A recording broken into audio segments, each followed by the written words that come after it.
Time पर net metering तो आपने हमारी बंद कर दी है। नेट बिलिंग के भी लोगों को कंप्लेंट आ रही हैं कि जो केसेस हैं वो अप्रूव नहीं हो रहे हैं। कुछ इश्यूज जो से हैं वो सार्फिंग की तरफ या सोलर इंस्टॉलर की तरफ से हैं। लोग नेट बिलिंग के लिए अप्लाई कर रहे हैं और उसकी जो फाइल पूरी प्रिपेयर की है उसको नेट मीटरिंग की है। अब जो लोड शेडिंग होगी वो बड़ी पिन पॉइंट होगी। नेट मीटरिंग तो आपने हमारी बंद कर दी है और आप नेट बिलिंग पे हैं। नेट बिलिंग के भी लोगों को कंप्लेंट आ रही हैं कि जो केसेस हैं वो अप्रूव नहीं हो रहे हैं और नेट बिलिंग जो है उसके ऊपर इम्प्लीमेंटेशन जो है एज पर गवर्नमेंट पॉलिसी है, जिस तरह उन्होंने कहा है कि वो 11 रुपए के मुताबिक आप जो है वो आपको मिलेगा और आप एक्सपोर्ट करते हैं, जो एक्सपोर्ट करेंगे वो 11 रुपये है और अगर आपको जो वापडा से मिलना है वो एज पर एक्चुअल जो रेट होगा वो मिलेगा। तो इसके ऊपर इम्प्लीमेंटेशन के ऊपर कहाँ पे चीज़ फंसी हुई है? देखें, जो पॉलिसी मैटर है वो तो मिनिस्ट्री ने डिसाइड किया कि नेट मीटरिंग डिसकंटिन्यू होगी और नेट बिलिंग हो रही है और नेट बिलिंग हो भी रही है। उसके अंदर कुछ इश्यूज जो से हैं वो सार्फिंग की तरफ या सोलर इंस्टॉलर की तरफ से हैं। ठीक है। और कुछ सिस्टम के अंदर चेंजिंग्स हुई हैं, रूल्स एंड रेगुलेशन में चेंजिंग हुई है। जिस तरह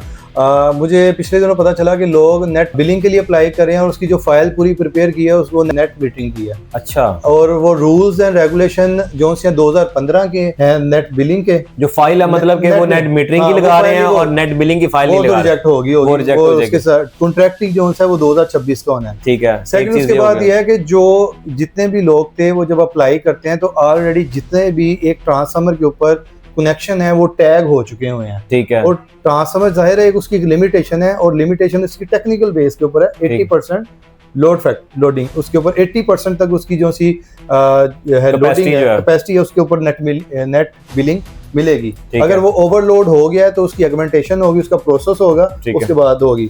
मिसाल के तौर पर एक गली में 200 केवी का ट्रांसफार्मर लगा हुआ है, उसके ऊपर आप जैसे कह रहे हैं कि 80% तक आप उसके ऊपर नेट बिलिंग का कनेक्शन अप्रूव करा सकते हैं। कुछ डेफिनेटली पहले नेट मीटरिंग के कनेक्शन अप्रूव हुए होंगे और कुछ आप जो नए कराने, अगर फर्ज करें 160 केवी तकरीबन बनता है उसका 80%, 160 केवी लेट से अगर एक एरिया के अंदर पहले से अप्रूव हुए हैं उसका सैंक्शन लोड्स के मुताबिक उनको एक्यूमुलेट करें और 160 केवी के नेट मीटरिंग या नेट बिलिंग के कनेक्शन अप्रूव्ड है, तो क्या वहां पर ट्रांसफार्मर है वो नया लगेगा या वो उसको क्या करना पड़ेगा आम सार्फिन? देखें, जो हुकूमत इस टाइम चाह रही है, हुकूमत इस टाइम रियलिस्टिक बेस के ऊपर जो जहां पे जो कंज्यूमर डिजर्व करता है उसको वहां पे डिलीवर करना चाह रही है। ठीक है। तो अब हुकूमत ने अगर इसको 80% का लगाया है तो 80% का मकसद ये है कि ट्रांसफार्मर जले ना। ठीक है। अगर किसी नेट मीटरिंग को फैसिलिटेट करने के लिए उसको ओवरलोड कर देंगे तो बाकी जो कंज्यूमर्स आ रहे हैं वो भी तंग होंगे। ठीक है। अब वो फीडर पे लोड शेडिंग नहीं होगी, अब लोड शेडिंग होगी सिर्फ और सिर्फ उस ट्रांसफार्मर के ऊपर। अच्छा, ये वैसे बड़ी न्यू बात है जो एसडीओ साहब बता रहे हैं। वो ये कहना चाह रहे हैं कि आपने देखा होगा कि पहले एक फीडर बंद होता था, पूरे एक इलाके की लाइट चली जाती थी। अब जो नई चीज आई है वो ये है कि अब जो लोड शेडिंग होगी वो बड़ी पिन पॉइंट होगी। लेट्स से कि एक फीडर के ऊपर 500 या 200 या 300 ट्रांसफार्मर लगे हुए हैं और वो ट्रांसफार्मर जहां पर सबसे ज्यादा चोरी है वहां पर अगर लोड शेडिंग करनी है तो वो पिन पॉइंट सिर्फ वो ट्रांसफार्मर बंद होगा, यानी कि वो गली वो गांव वो बंद हो जाएगा, वो होगा। या अगर वो